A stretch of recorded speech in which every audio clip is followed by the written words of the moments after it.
12 जनवरी राष्ट्रीय युवा दिवस को मनाने के भागरूप शहर के अलकापुरी विस्तार में आए हुए रामकृष्ण मिशन पर विशेष कार्यक्रम का आयोजन किया गया है। 12 जनवरी राष्ट्रीय युवा दिवस यानी कि स्वामी विवेकानंद जी के जन्मदिन को मनाने के भागरूप शहर के अलकापुरी स्थित आए हुए दिलाराम बंगलो यानी कि रामकृष्ण मिशन विवेकानंद मेमोरियल पर विशेष कार्यक्रम का आयोजन किया गया है, जिसकी जानकारी के भागरूप आज विशेष पत्रकार को संबोधित किया गया था। स्वामी इष्टमयानंद जी महाराज ने पत्रकारों को संबोधित करते हुए स्वामी विवेकानंद जी का भारत के नव निर्माण में काफी योगदान रहा है वैसी जानकारी दी गई थी। व्यक्ति, समाज और राष्ट्र को उन्नत बनाने के लिए स्वामी जी की तेजस्वी वाणी को हर किसी ने प्रेरित किया है। ऐसे में 12 जनवरी को हर वर्ष राष्ट्रीय युवा दिवस के रूप में मनाया जाता है।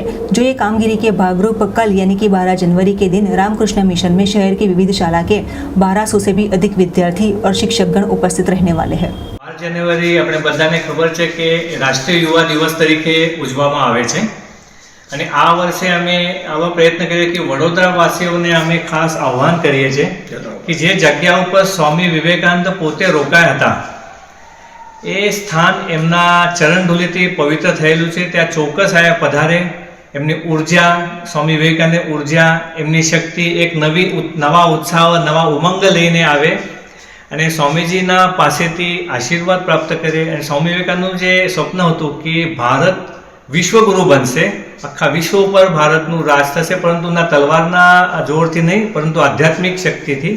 તો અહીંયા આવશે અને સ્વામી વિવેકાનંદના વિચારો એ ગ્રહણ કરશે।